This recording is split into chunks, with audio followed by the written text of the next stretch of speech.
Jai Shri Krishna, Caitanya, Prabhu Nityananda, Shri Advaita Gadadhar, Srimad Gaur Bhaktivinoda.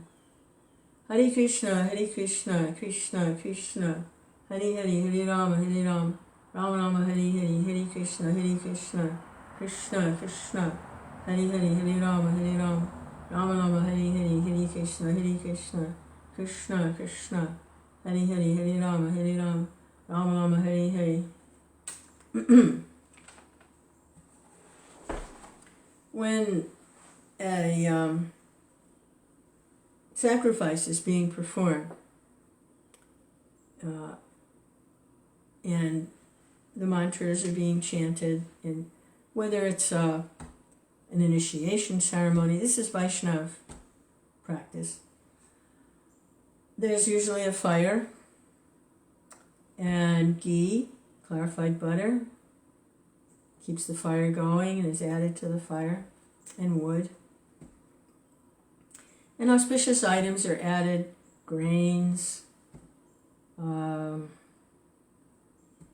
else do they put? I think it's grains. Offer grains and ghee into the fire. And the priest or the pujari who is conducting the ceremony, he's chanting specific mantras, and the rest of the community who is attending the festival, the sacrifice, sometimes for initiation, sometimes for a marriage. There are other auspicious occasions where these kinds of ceremonies take place. And the priest is offering mantras into the mantras and ghee and grains. Hey Madhu, Hare Krishna. There you are. Thanks for stopping by. And the other members of the Vaishnava community and guests, onlookers, they're on the edges and they respond when appropriate to the different mantras when they're supposed to. Their part, respond. And in general, it's a very auspicious occasion and gives blessings. Hare Krishna, Krishna Krishna. In the different corners, like the four corners of the sacrificial arena where the fire is taking place, there are Brahmins reciting mantras and reading from texts. You really can't hear them because there's so much going on in the central focus. The Brahmins on the edge, you can see their lips moving and they're turning pages in books and they're chanting, but you really can't hear, unless you go right up next to them and hear what they're saying, because there's so much else going on. And there's usually like four of them in the four corners, north, south, east, and west, reciting these mantras and from the Vedas. Hare Krishna, Hare Krishna, Hare Krishna. So sometimes that's what this feels like, in one of those corners, reciting the mantras, but there's so much else going on, that so much activity going on, that you can't hear it. But that's okay, it goes on anyway. As you can see in the fire sacrifice, they don't stop just because they don't have a lot of people standing around them. No, it's as much a part of the activity as anything is. These Brahmins in the four corners chanting their mantras and reciting the Vedas. So, Hare Krishna. Krishna, Caitanya, Prabhu Nityananda. Always remember Krishna. Never forget Krishna. That's it. That's the rules. Okay, is there anything that can help with that? Yeah. Accept everything favorable for always remembering Krishna. Reject everything unfavorable for always remembering Krishna. And then it can get fine-tuned from there, depending on a person's talents, abilities, desires, situation in life, sex, race, country of origin, climate they live in. It can all get fine-tuned from there. But basically, always remember Krishna. Never forget Krishna. Accept everything favorable for consciousness of Krishna. Reject everything unfavorable. Hare Krishna. Krishna Caitanya, Prabhu Nityananda, Shri Advaita Gadadhar, Shivasati Gaur Bhaktivinoda. I was talking with a devotee yesterday. There was some chanting and honoring Bhaktivinoda Thakur, hearing about his life and activities. It was his appearance day yesterday. One of the Vaishnava Acharyas in our line. And Prashad. So I was talking with a devotee who's feeling very depressed and feels that the movement has not done what Prabhupada wanted it to do. And looking at all the things that they thought Prabhupada wanted done and seeing that they're not done. He wanted the farms. He wanted his books not changed. He wanted all the things, looking everything negative. No wonder they were depressed. And I asked him, are they chanting Hare Krishna? You know, the only thing Prabhupada ever asked any of his disciples, well, he did ask specific disciples specific things, but in general was to chant 16 rounds of the Hare Krishna Maha Mantra and follow 4 basic principles of civilized life. That's the only thing he ever asked me to do. And that's being accepted as his disciple. That's what he asks.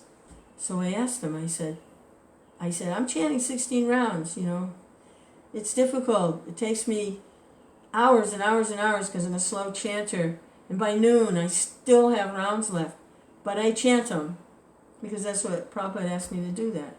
And I'm seeing the benefit. Because the mind goes everywhere. And you really have to, Hare Krishna, Hare Krishna. You have to call out for Krishna. Hare Krishna, Hare Krishna. Krishna. So I asked him, I mean, I didn't, you know, I wasn't challenging or aggressive.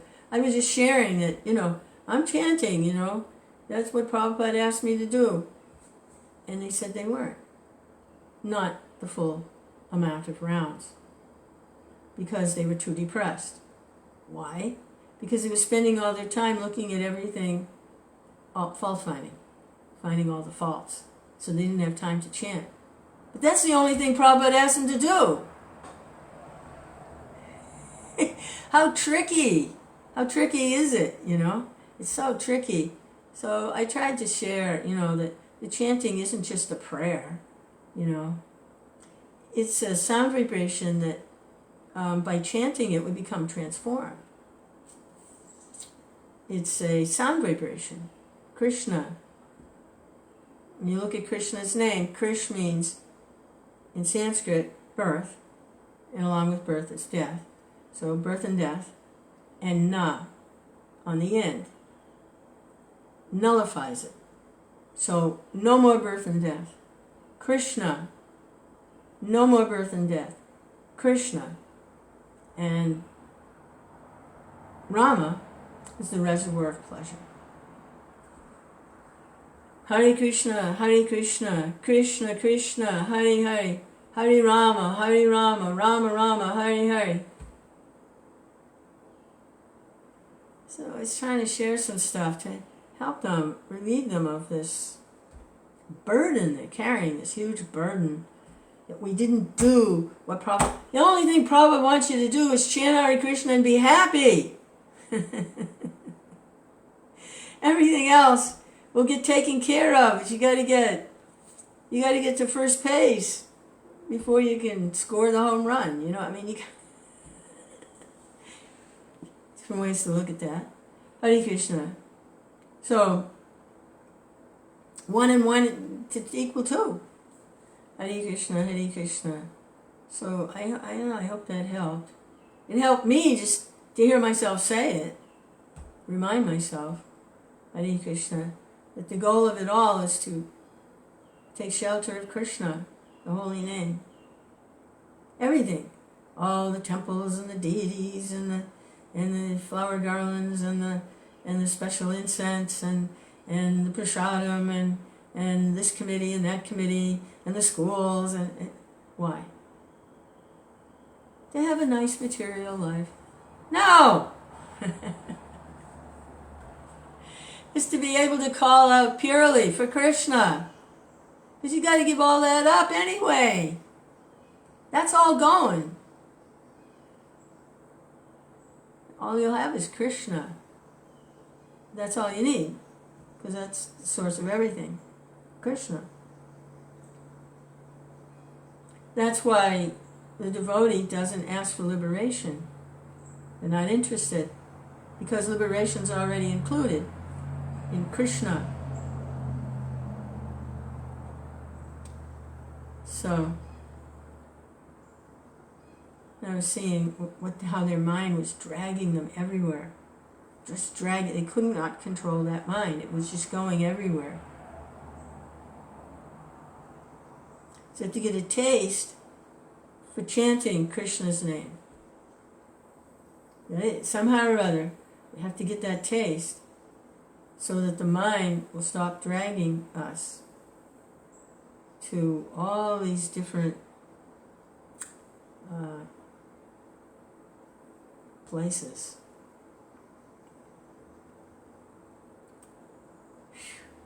Hare Krishna, Krishna, Krishna, Hare Hare, Hare Rama, Rama Rama, Hare Hare. So hearing, chanting, remembering, associating nicely with devotees, not talking nonsense, don't waste time with village katha. Did you hear? No, don't do that. And then this and bzz, bzz, bzz, don't do that. No, waste of time. Gram katha, waste of time. Accept everything favorable for what? Krishna. Hear and chant about Krishna. And when we associate with each other, either discussing something very practical for serving Krishna, or talking about Krishna, something we read, some realization. So this is about Prabhupada. This is Bhaktivedanta Swami Prabhupada, the founder Acharya of the International Society for Krishna Consciousness.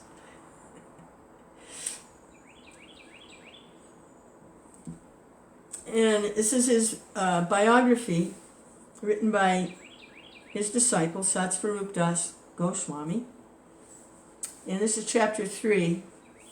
It's 6 volumes. And it's compiled from those who had association directly with Prabhupada, disciples, other people that had different dealings with him, putting together this biography. It's very nicely written. And so this is, we went through his childhood, and then also his college years, and his sympathizing with the nationalist movement, Swaraj of Gandhi, to get free from British occupation, his involvement with that. And here's chapter 3, entitled, A Very Nice Saintly Person. So this is a quote from Siddhanta Saraswati. There has not been, there will not be, such benefactors of the highest merit as Caitanya Mahaprabhu and his devotees have been. The offer of other benefits is only a deception.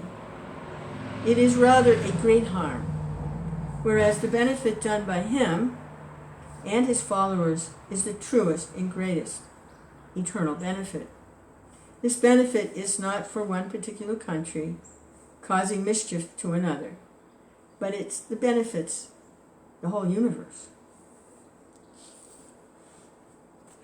So Bhaktivedanta Swami Prabhupada is not Bhaktivedanta Swami Prabhupada yet. He has his family name, Abhay Charande. So, Abhay's friend Narendranath Mullik was insistent. He wanted Abhay to see a sadhu from Mayapur. Naren and some of his friends had already met the sadhu at his nearby ashram on Ultadanga Junction Road, and now they wanted Abhay's opinion. Everyone within their circle of friends considered Abhay the leader. So if Naren could tell the others that Abhay also had a high regard for the sadhu, then that would confirm their own estimations. Abhay was reluctant to go, but Naren pressed him. They stood talking amidst the passerby on the crowded early evening street as the traffic of horse-drawn hackneys, ox carts, and occasional auto taxis and motor buses moved noisily on the road. Naren put his hand firmly on his friend's arm, trying to drag him forward, while Abhay smiled but stubbornly pulled away. Naren argued that since they were only a few blocks away, they should at least pay a short visit. Abhay laughed and asked to be excused. People could see that the two young men were friends, but it was a curious sight. The handsome young man dressed in the white khadi kurta and dhoti being pulled along by his friend. Naren explained that the sadhu, Srila Bhakti Siddhanta Saraswati, was a Vaishnava and a great devotee of Lord Caitanya Mahaprabhu. One of his disciples, a sannyasi, had visited the Mullik house and had invited them to meet Srila Bhakti Siddhanta. A few of the Mulliks had gone to see him and had been very much impressed. But Abhay remained skeptical. "Oh no, I know all these sadhus," he said. "I'm not going." Abhay had seen many sadhus in his childhood. Every day his father had entertained at least 3 or 4 in his home. Some of them were no more than beggars, and some even smoked ganja. Gormohan had been very liberal in allowing anyone who wore saffron robes of a sannyasi to come, but did it mean that though a man was no more than a beggar or a ganja smoker, he had to be considered saintly just because he dressed as a sannyasi, or was collecting funds in the name of building a monastery, or could influence people with his speech? No, by and large, they were a disappointing lot. Abhay had even seen a man in his neighborhood who was a beggar by occupation. In the morning, when others dressed in their work clothes and went to their jobs, this man would put on saffron cloth and go out to beg, and in this way earn his livelihood. But was it fitting that such a so-called sadhu be paid a respectful visit, as if he were a guru? Naren argued that he felt that this particular sadhu was a very learned scholar, and that Abhay should at least meet him and judge for himself. Abhay wished that Naren would not behave this way, but finally he could no longer refuse his friend. Together they walked past the Parsnath Jain temple to Altadanga with its sign Bhaktivinoda Asana, announcing it to be the quarters of the Gaudiya Math. When he inquired at the door, a young man recognized Mr. Mullik. Naren had previously given a donation and immediately escorted them up the roof of the second floor, up to the roof of the second floor, and into the presence of Srila Bhakti Siddhanta Saraswati, who was sitting and enjoying the early evening atmosphere with a few disciples and guests. Sitting with his back very straight, Srila Bhakti Siddhanta Saraswati appeared tall. He was slender, his arms were long, and his complexion was fair and golden. He wore round bifocals with simple frames. His nose was sharp, his forehead broad, and his expression was very scholarly, not at all timid.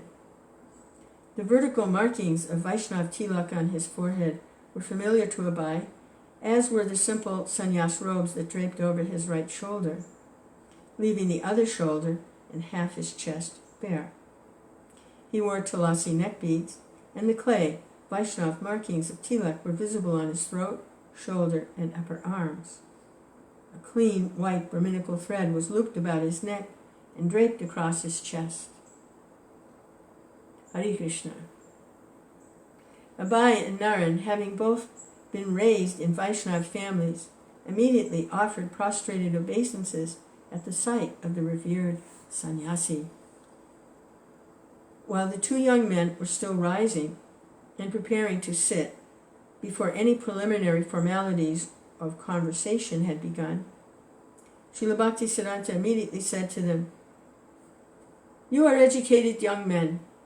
Why don't you preach Lord Chaitanya Mahaprabhu's message throughout the whole world?"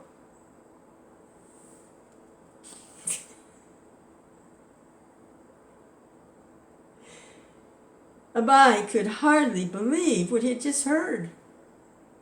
They had not even exchanged views, yet this sadhu was telling them what they should do. Sitting face to face with Srila Bhaktisiddhanta Saraswati, Abai was gathering his wits and trying to gain a comprehensible impression. But this person had already told him to become preachers and go all over the world.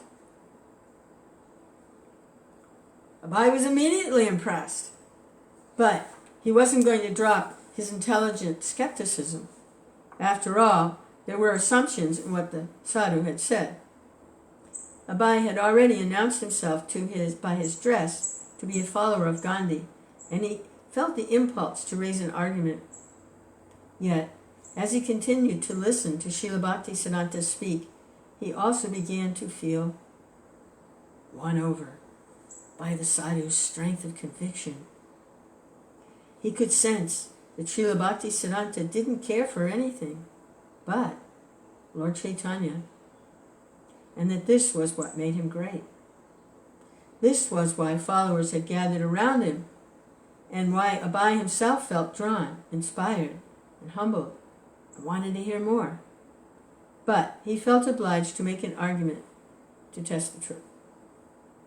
Drawn irresistibly into discussion, Abai spoke up in answer to the words of Srila Bhaktisiddhanta, which he had so tersely spoken in the first seconds of their meeting. "Who will hear your Chaitanya's message?" Abai queried. "We are a dependent country. First, India must become independent. How can we spread Indian culture if we are under British rule?" Abai had not asked haughtily, just to be provocative, yet his question was clearly a challenge. If he were to take this sadhu's remark to them as a serious one, and there was nothing in Srila Bhaktisiddhanta's demeanor to indicate that he had not been serious, Abai felt compelled to question how he could propose such a thing while India was still dependent. Srila Bhaktisiddhanta replied in a quiet, deep voice that Krishna consciousness didn't have to wait for a change in Indian politics, nor was it dependent on who ruled. Krishna consciousness was so important, so exclusively important, that it could not wait. Abai was struck by his boldness. How could he say such a thing? The whole world of India beyond this little Altadanga rooftop was in turmoil and seemed to support what Abai had said. Many famous leaders of Bengal, many saints, even Gandhi himself, many were educated and spiritually minded, all might very well have asked the same question, challenging the sadhu's relevancy. And yet, he was dismissing everything and everyone as if they were of no consequence. Srila Bhaktisiddhanta continued. Whether one power or another ruled was a temporary situation, but the eternal reality is Krishna consciousness, and the real self is the spirit soul. No man-made political system, therefore, could actually help humanity. This was the verdict of the Vedic scriptures and the line of spiritual masters. Although everyone is an eternal servant of God, when one takes himself to be the temporary body and regards the nation of his birth as worshipable, he comes under illusion.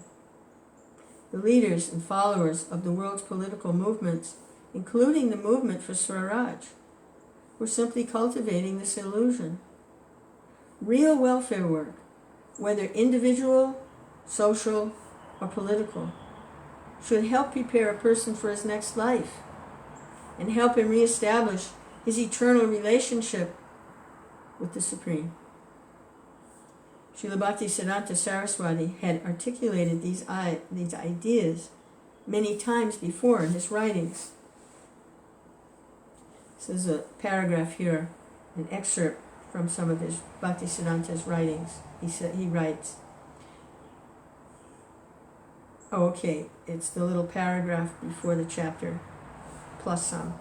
There has not been, there will not be, such benefactors of the highest merit as Caitanya Mahaprabhu and his devotees have been. The offer of other benefits is only a deception. It is rather a great harm. Whereas the benefit done by him and his followers is the truest and greatest eternal benefit. This benefit is not for one particular country, causing mischief to another, but it benefits the whole universe. The kindness that Sri Caitanya Mahaprabhu has shown to jivas absolves them eternally from all wants, from all inconveniences, and from all the distresses. That kindness does not produce any evil, and the jivas who have it will not be victims of the evils of the world.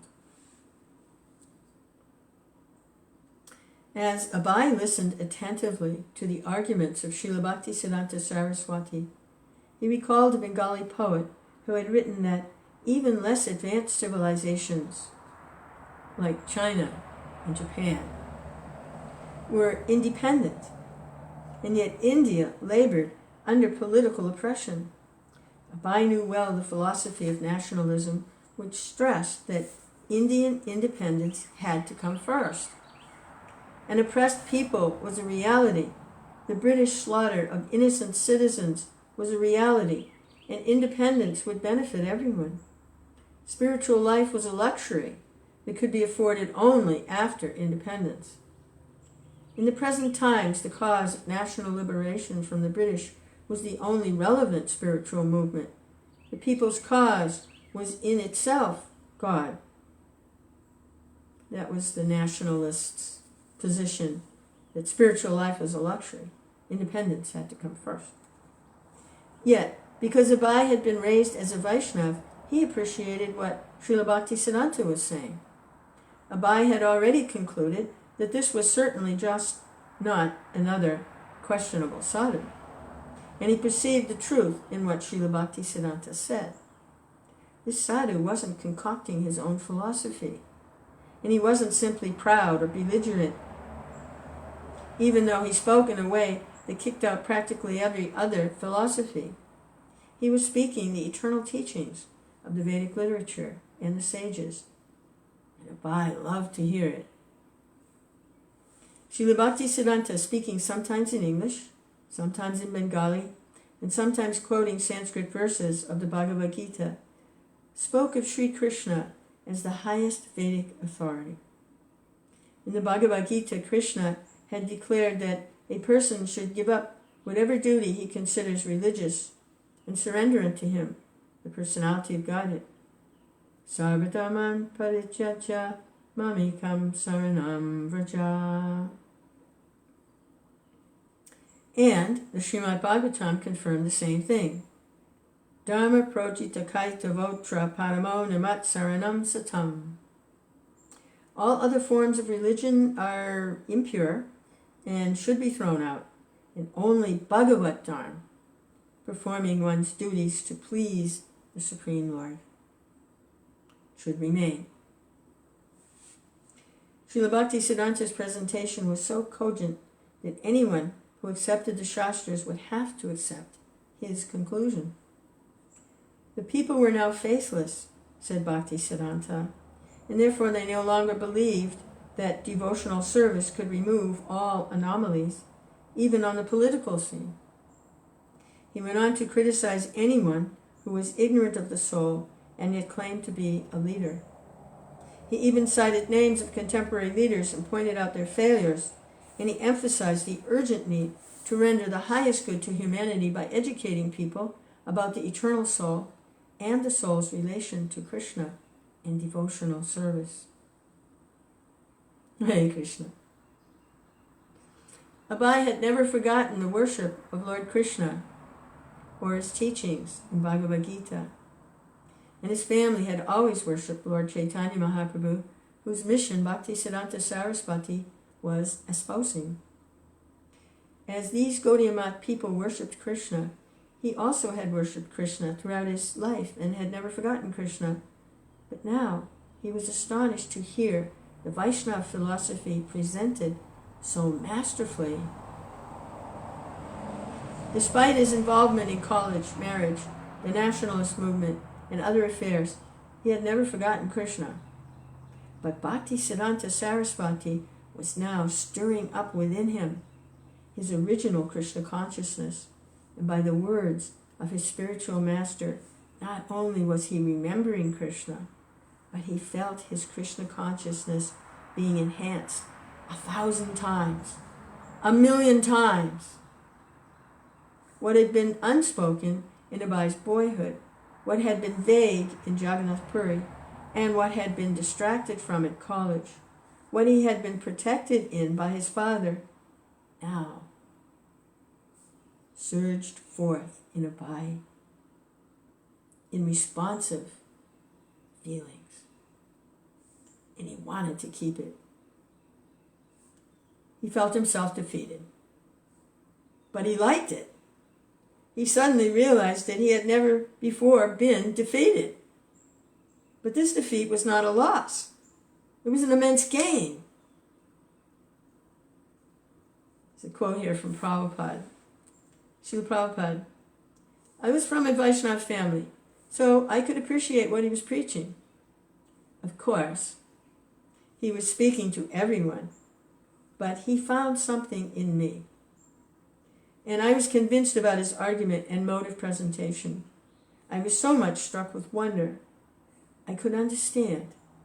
Here is the proper person who can give a real religious idea. Bhagavatam, doing everything to please Krishna, eternal religion. It was late. Abai and Naren had been talking with him for more than 2 hours. One of the brahmacharis gave them each a bit of prasadam in their open palms, and they rose gratefully and took their leave. They walked down the stairs and onto the street. The night was dark. Here and there a light was burning, and there were some open shops. Abai pondered in great satisfaction what he had just heard. Srila Bhaktisiddhanta's explanation of the independence movement as a temporary, incomplete cause had made a deep impression on him. He felt himself less a nationalist and more a follower of Srila Bhaktisiddhanta Saraswati. He also thought that it would have been better if he were not married. This great personality was asking him to preach. He could have immediately joined, but he was married, and to leave his family would be an injustice. Walking away from the ashram, Naren turned to his friend. So, Abai, what was your impression? What do you think of him? He's wonderful, said Abai. The message of Lord Caitanya is in his hands, of a very expert person. There's a quote here from Prabhupada.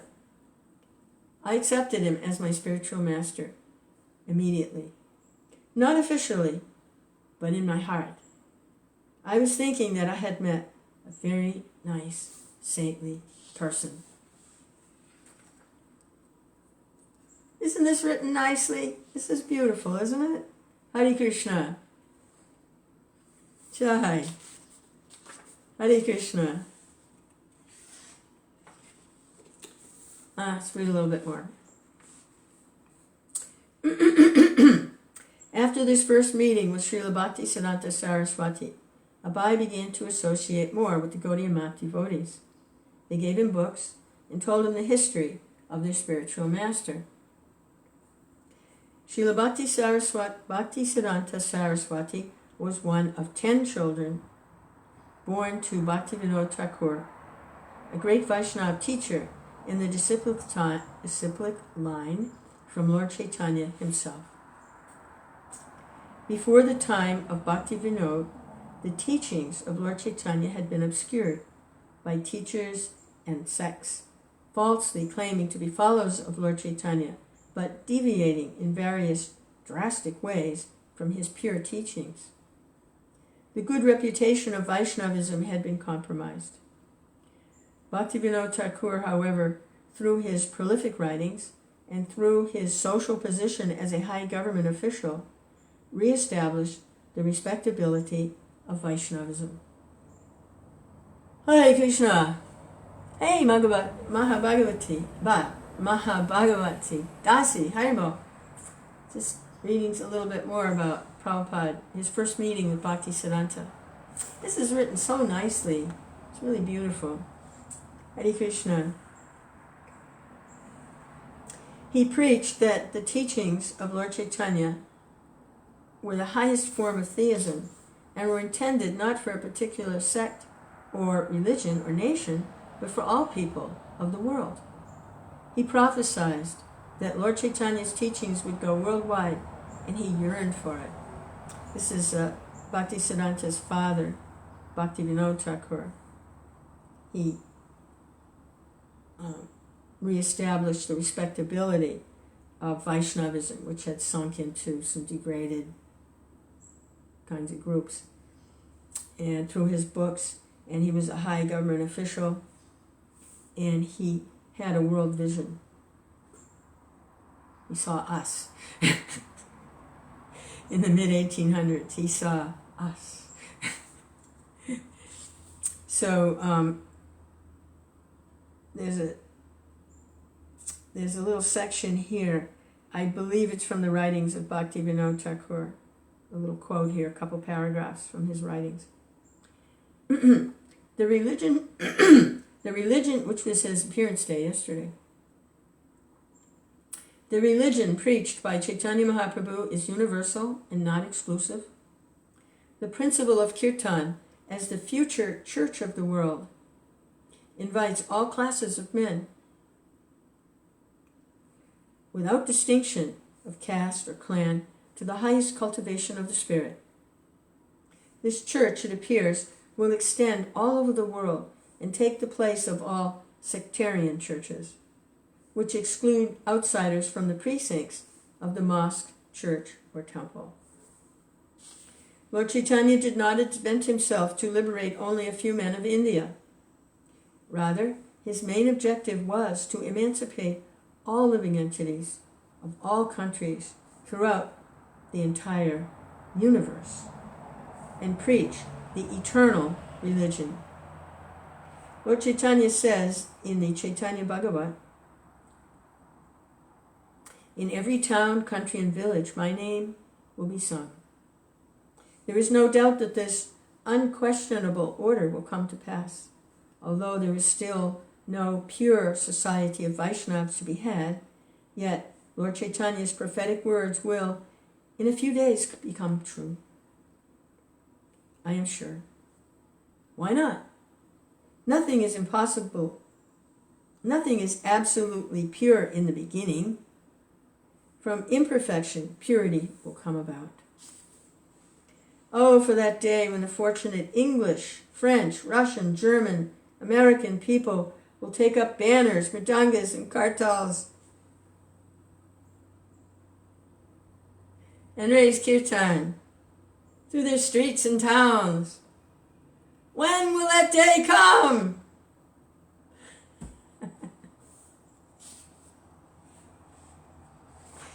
Hey Krishna. That's our great-great-grandfather, Bhaktivinoda Thakur. As a prominent magistrate, Bhaktivinoda Thakur was a responsible government official. He served also as superintendent of the temple of Lord Jagannath and was the father of 10 children. Yet, in spite of these responsibilities, he served the cause of Krishna with prodigious energy. After coming home from his office in the evening, taking his meals, and going to bed, he would sleep from 8 until midnight, and then get up and write until morning. He wrote more than 100 books during his life, many of them in English. One of his important contributions, with the cooperation of Jagannath Das Babaji and Gorkashore Das Babaji, was to locate the exact birthplace of Lord Caitanya in Mayapur, about 60 miles north of Calcutta.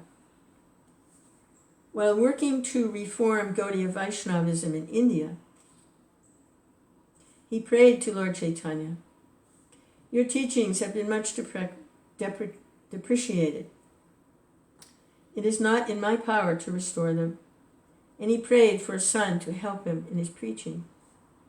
When, on February 6, 1874, Bhaktisiddhanta Saraswati was born to Bhaktivinoda Thakur in Jagannath Puri, the Vaishnavas considered him the answer to his father's prayers. He was born with the umbilical cord wrapped around his neck and draped across his chest like the sacred thread worn by Brahmins. His parents gave him the name Bimala Prasad.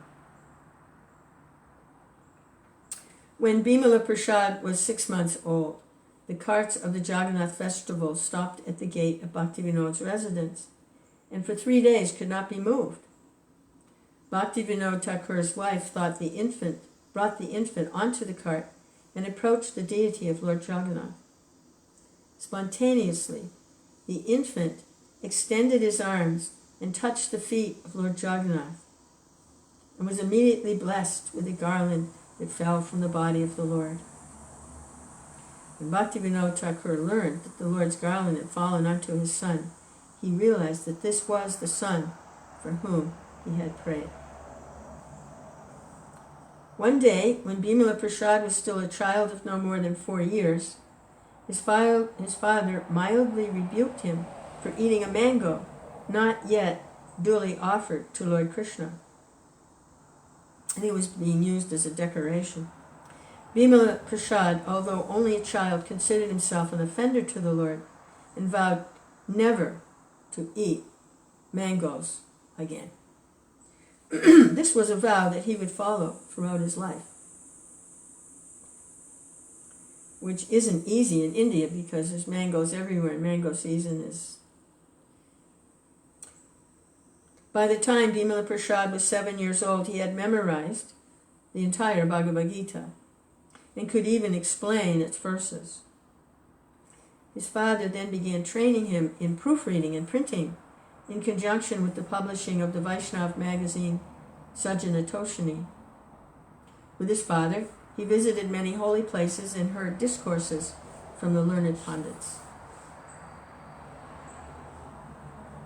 As a student, Bimala Prasad preferred to read the books written by his father instead of school texts. By the time he was 25, he had become well versed in Sanskrit, mathematics, and astronomy, and he had established himself as the author and publisher of many magazine articles and one book, Surya Siddhanta, for which he received the epithet Siddhanta Saraswati in recognition of his erudition. When he was 26, his father guided him to take initiation from a renounced Vaishnav saint, Gorkashore Das Babaji, who advised him to preach the absolute truth and keep aside all other works.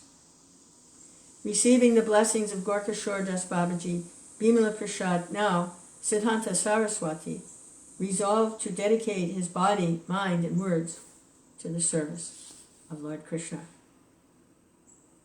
In 1905, Siddhanta Saraswati took a vow to chant the Hare Krishna mantra 1 billion times.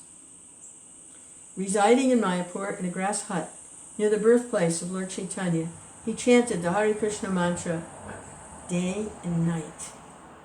He cooked rice once a day in an earthen pot and ate nothing more. He slept on the ground, and when the rainwater leaked through the grass ceiling, he sat beneath an umbrella, chanting. In 1911, While his aging father was lying ill, Siddhanta Saraswati took up a challenge against pseudo-Vaishnavas who claimed that birth in their caste was the prerequisite for preaching Krishna consciousness. The caste-conscious Brahmin community had become incensed by Bhaktivinoda Thakur's presentation of many scriptural proofs that anyone, regardless of birth, could become a Brahmin, Vaishnava. The smarter Brahmins, out to prove the inferiority of those Vaishnavas, arranged a discussion. On behalf of his indisposed father, young Siddhanta Saraswati wrote an essay, The Conclusive Difference Between Brahmana and Vaishnava, and submitted it before his father. Despite his poor health, Bhaktivinoda Thakur was elated to hear the arguments that would soundly defeat the challenge of the Smartas. Yeah, that's available online. It's a fantastic essay. It's long. It's fantastic. It's really, yeah, it's really good. Hare Krishna. Krishna. I want to read it again. Hare Krishna. Siddhanta Saraswati then traveled to Midnapur, where Pandits from all over India had gathered for a 3-day discussion. Some of the Smarta Pandits who spoke first claimed that anyone born in a Sudra family, even though initiated by a spiritual master, could never become purified and perform Brahminical duties, worshipping a deity or initiating disciples. Finally, Siddhanta Saraswati delivered his speech. He began quoting Vedic references, glorifying the Brahmins. Yeah, he goes on for quite a while. It's the glories of the Brahmins. And at this, the Smarta Brahmins became very much pleased. Oh, very nice. But when he began discussing the actual qualifications for becoming a Brahmin, the qualities of the Vaishnava, the relationship between the two, and who, according to Vedic literature, is qualified to become a spiritual master and initiate disciples, the joy of the Vaishnava haters disappeared. Siddhanta Saraswati conclusively proved from the scriptures that if one is born as a Sutra but exhibits the qualities of a Brahmana, then he should be honored as a Brahmana despite his birth. And if one is born in a Brahmin family but acts like a Sudra, he's not a Brahmin.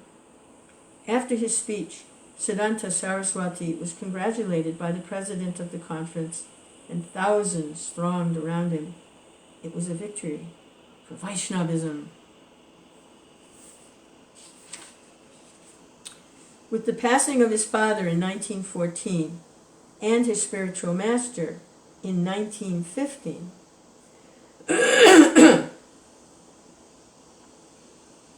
Siddhanta Saraswati continued the mission of Lord Caitanya. He assumed editorship of Sajjana Toshini and established the Bhagavat Press in Krishnanagar. Then, in 1918, in Mayapur, he sat down before a picture of Gaur Kishore Das Babaji and initiated himself into the sannyas order. At this time, he assumed the sannyas title Bhakti Siddhanta Saraswati, Goswami Maharaj.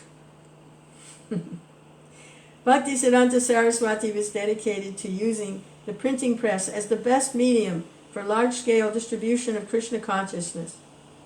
He thought of the printing press as Brihat Mridanga, a big Mridanga, although the Mridanga drum had traditionally used to accompany kirtan, even during the time of Lord Caitanya.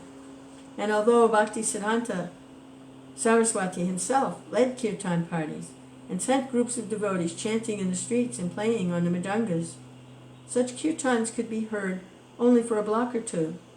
But with the Brihat Mridanga, the big Mridanga drum of the printing press, the message of Lord Caitanya could be spread all over the world. And now we have the internet. The Maha Mridanga. Most of the literature I began reading had been printed on the Bhagavat Press, which Bhaktisiddhanta Saraswati had established in 1915. I think I'm going to stop here for a little while. No, another couple paragraphs and then it'll be a different subject. So I guess keep going. Most of the literature Abai began reading had been printed on the Bhagavat press, which Bhaktisiddhanta Saraswati had established in 1915. The Bhagavat press had printed Caitanya Charitamrita with commentary by Bhaktisiddhanta Saraswati, the Bhagavad Gita with commentary by Vishwanath Chakravarti, and one after another the works of Bhaktivinoda Thakur. The literature was the spiritual heritage coming from Lord Chaitanya Mahaprabhu, who had appeared almost 500 years before. Abai had been a devotee of Lord Chaitanya since childhood, and he was familiar with the life of Lord Chaitanya through the well-known scriptures Caitanya Charitamrita and Chaitanya Bhagavat. He had learned of Lord Chaitanya not only as the most ecstatic form of a pure devotee, who had spread the chanting of the holy name to all parts of India, but also as the direct appearance of Sri Krishna himself in the form of Radha and Krishna combined. But now, for the first time, Abai was in touch with the great wealth of literature compiled by the Lord's immediate associates and followers, passed down in disciplic succession and expanded on by great authorities.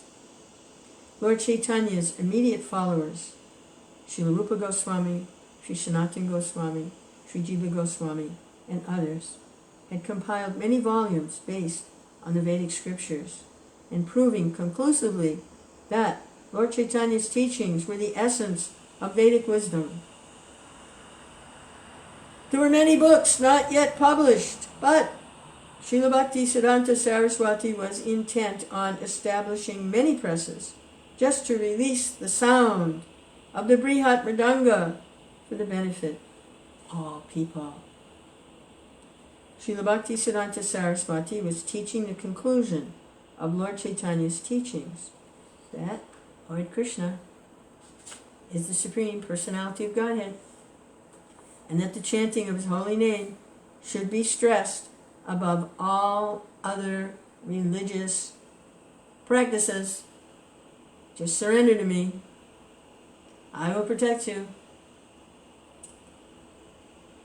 In former ages, other methods of attaining to God had been available, but in the present age of Kali, only the chanting of Hare Krishna would be effective. On the authority of the scriptures such as the Brihanaradiya Purana and the Upanishads, Bhaktivinoda Thakur had specifically cited the Mahamantra, Hare Krishna, Krishna Krishna, Hare Hare, Hare Rama, Rama Rama, Hare Hare. Boing. Lord Krishna himself had confirmed in Bhagavad Gita that the only method of attaining him was devotional service. Abandon all varieties of religion, just surrender unto me. I shall deliver you from all sinful reactions. Do not fear. Abai knew these verses. He knew the chanting, and he knew the conclusions of the Gita. But now, as he eagerly read the writings of the great Acharyas, he had fresh realizations of the scope of Lord Chaitanya's mission. Now he was discovering the depth of his own Vaishnava heritage and its efficacy for bringing about the highest welfare for people in an age destined to be full of troubles. Jai, thank you, Satsvarupa Maharaj. You've written this so nicely. You've glorified the whole situation so beautifully. Hare Krishna, Hare Krishna, Krishna Krishna, Hare Hare. So, the chapter continues for a while. There's a little bit more here. And this is Prabhupada getting this enlivenment, this broader vision. Things opening up. Hare Krishna. Hare Krishna, Krishna Krishna, Hare Hare, Hare Rama, Rama Rama, Hare Hare, Hare Krishna, Krishna Krishna.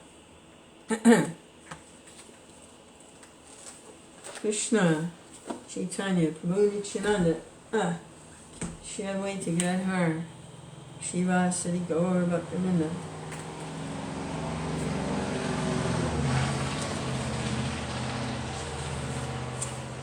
I was going to read a little Krishna book, but maybe I'll do that later. That was pretty rich. There's a lot in there. That's pretty rich. Hare Krishna, Krishna Krishna. Hare Hare, Hare Rama, Rama Rama, Hare Hare, Hare Krishna, Krishna Krishna. Hare Hare, Hare Rama, Govinda.